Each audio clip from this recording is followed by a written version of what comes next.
A massive earthquake striking central Mexico, particularly in and around Mexico City. What we know right now is it had registered 7.1 on the Richter scale in the town of Rebozo, 76 miles southeast of Mexico City. Of course, no stranger to these type of calamities. Clouds of smoke could be seen in Mexico City and around buildings that appeared to simply collapse. Office buildings shaken and a lot of windows shattered, as were a lot of people in those buildings a little shaken up as well. Let's get the latest read from Rick Aster, the former Seismologist Society of America president. Rick, this area is no stranger to earthquakes. They had one that was fairly significant just a couple of weeks ago, but this in a much more populated region. What can you tell us, and what does this tell you about what happens now?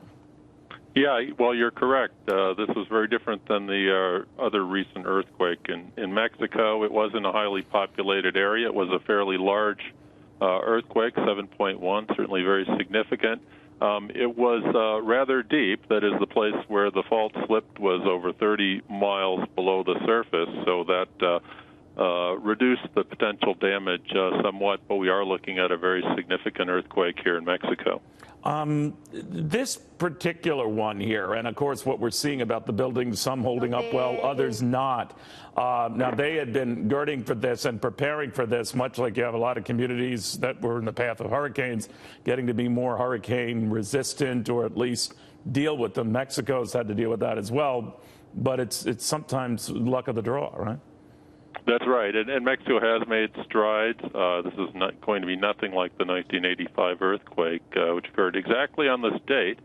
That's right. In Mexico City. However, there's a lot of old construction in Mexico, and it takes many decades to make your building stock more resilient. And, you know, it's always just that luck, too, of where you are. It's such a densely populated city and area. When you look at the fallout from something like this, there are always aftershocks, I guess, Rick. I mean, what do you envision here? What do Mexicans have to look out for in the area region? Well, there'll certainly be strong aftershocks. There's a small chance of another very strong earthquake, although it's not a high probability. But approximately 10 million people felt strong ground motion in this earthquake, and we are anticipating casualties, and we're already seeing early indications of that.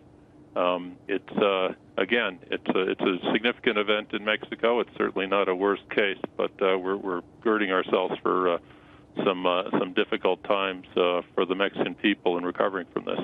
The earthquake severity and then the number of them over the last year, I mean, you keep track of this, and you did, of course, and your days just monitoring these worldwide. How has earthquake activity been, besides places in Haiti and elsewhere, where, of course, it could be exponentially more dangerous and disastrous, given, you know, the fact they have so few structures able to withstand even minor tremors? Right. Well, the natural frequency of earthquakes is highly random. What is changing in the world, of course, is that we have much larger cities, and we have a lot more people in harm's way. So it's a race against building smarter buildings and public education and the geological inevitability of large earthquakes.